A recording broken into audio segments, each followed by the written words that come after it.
안녕하세요. 저는 이화여자대학교에서 미국의 대외 관계와 미국 동아시아 관계를 가르치고 있는 박인휘 교수입니다. 평소 한미 관계에 대한 연구와 교육을 열심히 진행하고 있고 또 한편으로는 민주평화통일자문회의 상임위원도 활동하고 있습니다. 지난 11월 5일 미국의 대통령 선거가 있었고 미국 국민들은 제47대 미국 대통령으로 도널드 트럼프 전 대통령을 다시 선택했습니다. 1893년에 당선된 글로버 클리브랜드 전 대통령에 이어 131년 만에 미국 역사상 두 번째로 한 텀을 쉬고 다시 선거에 승리하는 소위 징검다리 집권에 성공하였는데요. 미국이 차지하는 글로벌 위상을 고려할 때 트럼프의 재집권은 향후 세계 질서에 많은 변화를 초래할 것으로 예상됩니다. 오늘은 이 주제를 가지고 여러분과 얘기를 나눠보도록 하겠습니다.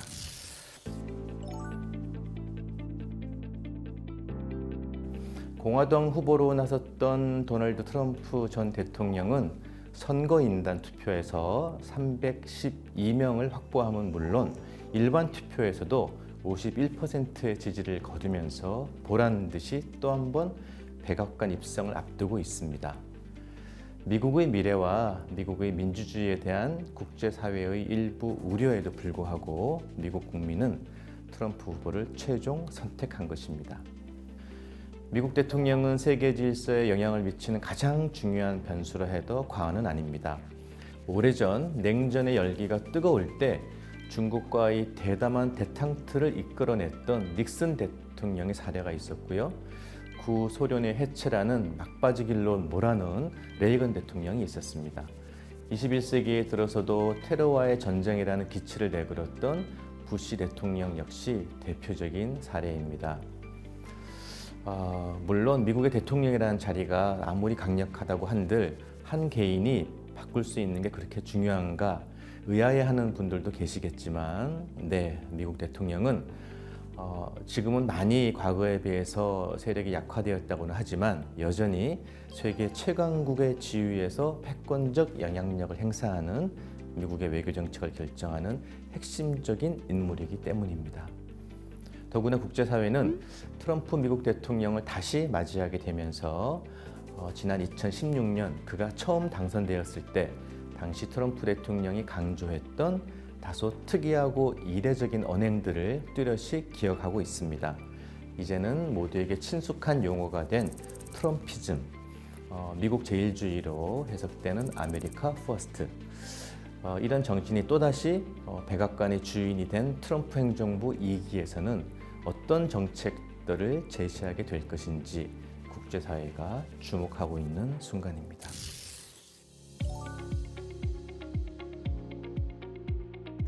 내가 당선된다면 24시간 안에 우크라이나 전쟁을 끝내겠다. 트럼프 당선자의 일성입니다. 트럼프 당선자는 불과 얼마 전까지만 해도 선거 유세 중에 이렇게 얘기했습니다. 무엇보다도 이번 선거를 통해 트럼프 당선자는 물론 상하원 모두 공화당이 장악하게 되었으니 소위 붉은색을 상징하는 공화당이 행정부와 백악관과 의회를 모두 차지하는 레드 스윕이 달성되었습니다. 하루빨리 전쟁을 끝내고 싶은 트럼프 차기 대통령의 의주는 상원과 하원에 고스란히 반영될 것이 분명하고 결과적으로 미 의회의 우크라이나 지원 승인을 어렵게 만들 것으로 예상할 수 있습니다. 동시에 한 가지 문제만 더 짚어보면 우크라이나 전쟁의 종식은 유럽 안보 질서 전반적인 재편 과정과 깊숙이 연동되어 있다는 사실입니다. 과거 기억하시겠지만 메르켈 독일 총리를 중심으로 러시아의 군사주의를 억제하려는 다양한 평화 관여주의 정책이 실패로 돌아갔다는 사실에 지금 분노하고 있는 다수의 유럽 국가들은 종전 이후 경제 제재와 같은 다양한 방식으로 러시아에게 책임을 묻게 될 것입니다. 결과적으로 향후 상당한 기간 동안 러시아를 소위 2등 국가로 전락하게 만들 가능성이 높아 보입니다. 미래 국제 질서의 중요한 변수 중에 하나입니다. 또한 중동 사태의 경우 이스라엘의 과도한 군사주의가 국제적으로 큰 비난을 받고는 있지만 트럼프의 당선으로 인해서 이스라엘은 강력한 군사 조치를 취하는 데 스스로의 정당성을 부여하게 될 것이고 결국 이란을 중심으로 한 소위 범시아파의 후원을 받는 그룹들의 반격은 점점 동력을 잃을 가능성이 커 보입니다.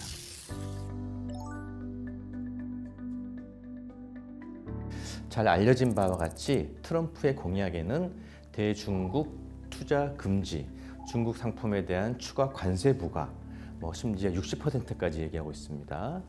또 미국은 물론이고 미국 가까운 동맹국들의 중국에 대한 투자 제한 등 전방위적인 내용이 담겨 있습니다. 이러한 정책들은 오늘의 트럼프를 있게 만든 중요한 전제 조건이 아닐 수 없으므로 트럼프 2기 행정부에서는 어떤 형태로든 강력한 드라이브를 걸 것이 자명합니다. 글로벌 경제 네트워크가 워낙 복잡하게 얽혀 있어서 이런 조치들이 발동될 때 미국을 포함하여 누가 어떻게 이익을 보고 또 누가 어떻게 손해를 볼지 정확하게 가늠하는 것은 어렵습니다.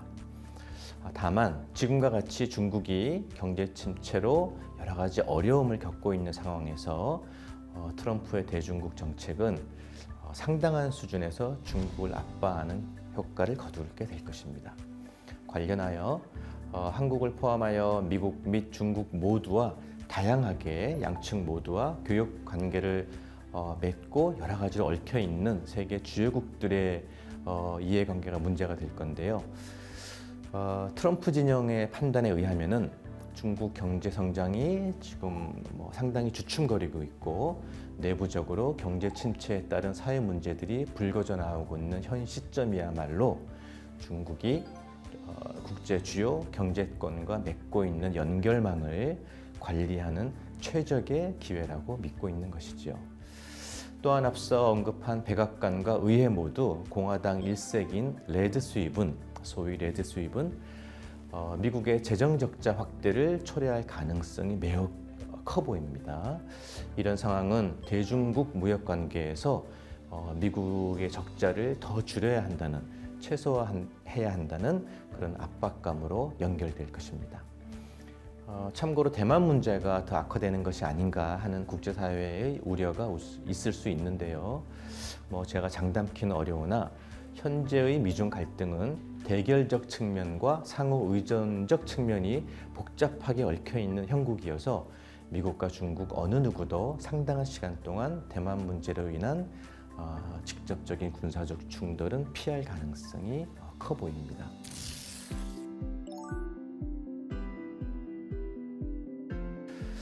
그렇다면 또다시 집권하게 되는 트럼프 행정부의 한반도 정책과 북한 문제에 미치는 영향은 어떻게 될 것일까요?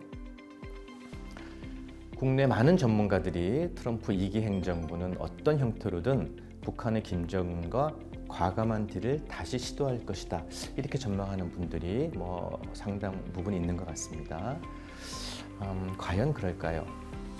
일단 트럼프 2기는 트럼피즘이 더욱 강화될 것이라는 전망과 또 그렇지 않을 것이라는 전망이 공존하고 있습니다.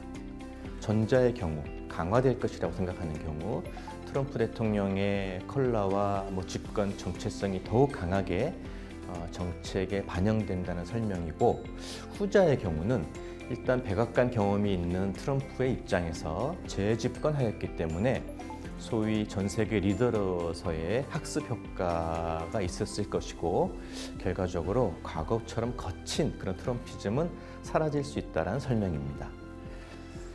오히려 미국 대통령을 이미 경험해 봤고 또한 이번 선거 과정에서 트럼프 캠프가 보였던 아주 과거에 비해서 훨씬 더 고도화된 전문성을 고려할 때 향후에는 트럼피즘이 더욱 세련되게 동시에 더욱 강력하게 등장할 것이라는 예측이 점점 설득력을 얻을 것이라고 생각합니다. 이러한 설명을 대북 정책에 대입시켜 보겠습니다.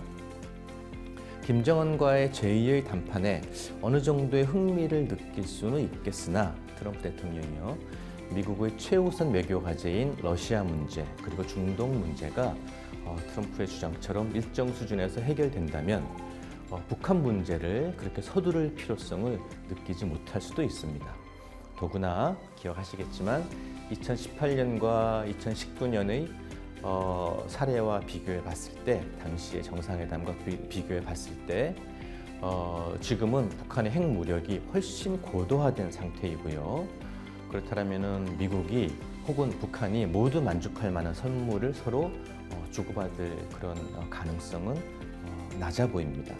또 한 가지, 우크라이나 전쟁이 최우선 대외 정책 순위에 올라 있는 현실에서 최근 들어 북한이 상당한 규모의 파병을 통해 러시아 우크라이나 전쟁에 깊숙이 발을 담궜다는 사실은 트럼프 행정부의 생각을 더욱 복잡하게 만들 것이고, 결과적으로 미국과 북한 사이의 협상의 판이 깔리기가 그렇게 쉬워 보이지는 않습니다.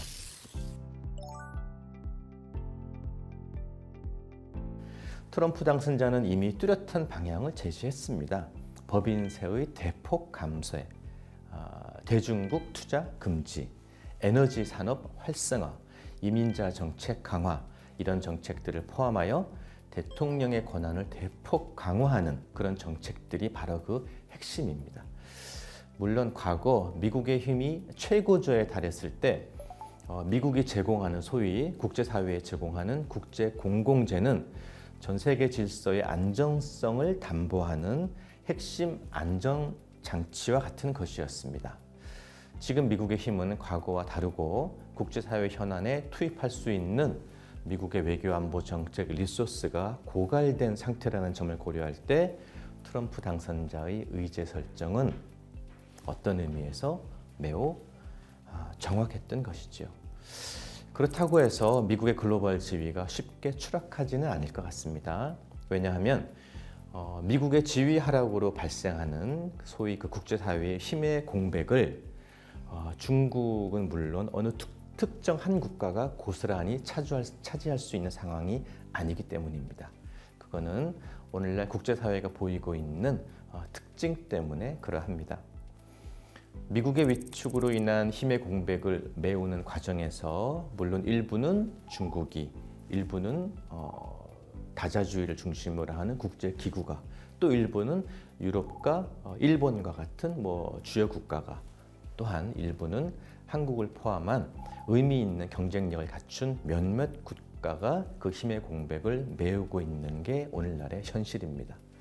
결과적으로 소위 최고 패권 국가 미국의 지위에는 변함이 없고, 다만 이와 연동되어 미국의 글로벌 영향력 축소는 다양한 연결 과정을 거쳐서 미국의 정체성 변화로 이어지고 있다는 사실입니다.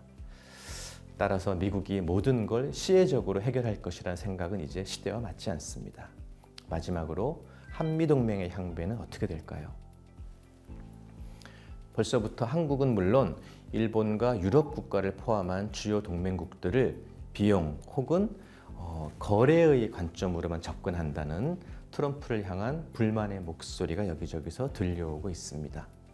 또한 미국이 중국을 관세와 장벽으로 보복하는 과정에서 결국 한국처럼 양국 모두와 깊은 관계를 맺고 있는 국가들에게 그 손해가 고스란히 전가될 것이라는 주장도 상당히 호소력 있게 들리고 있습니다.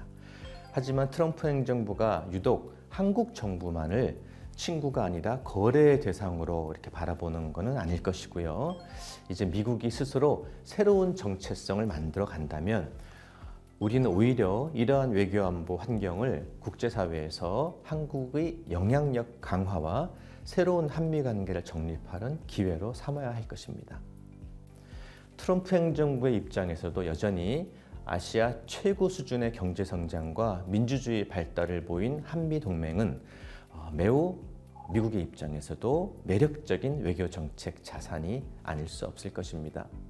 관련하여 한미일 협력의 경우 트럼프 당선자가 그렇게 애지중지 관심을 가질 것 같지는 않습니다만, 한국과 일본 정부 합의에 따라 동아시아 안보와 태평양 질서를 유지하는 한미일 협력이 핵심 축이라는 인식을 가지게 된다면 삼국 협력의 가치 역시 높게 평가하게 될 것이 분명해 보입니다.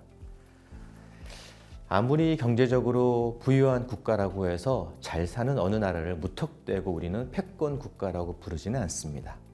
논쟁이 있을 수 있지만 전통적으로 국제사회에서 리더십을 행사하는 패권 국가가 갖춰야 할 가장 중요한 조건은 앞에서도 잠깐 말씀드렸던 것처럼 국제사회에 공공재를 제공하는 데 있습니다. 즉 다양한 동맹 체결을 통해 국제안보 유지의 중심에 서고 IMF나 월드뱅크를 통해 유동성 부족을 해결하고 동시에 다양한 장단기 국제 지원금을 제공하는 역량, 그리고 무엇보다도 과거 20세기의 구소련이든 현재의 중국이든 전후 질서에서 정착된 자유주의 국제 질서에 반하는 거대한 국가들에 대해 국제 질서 안정성을 지켜내는 최후의 보루로서의 자격이 있어야 됩니다.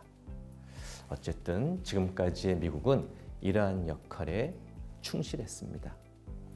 트럼프 일기를 경험한 국제사회는 또다시 맞이하게 되는 향후 4년 동안 미국 이기주의에 충실한 더욱 강력한 트럼피즘을 맞이할 수는 있지만, 그럼에도 불구하고 미국과 국제질서 사이에 존재하는 깊은 상호 의존성, 그 크기에는 변화가 없을 것이고요.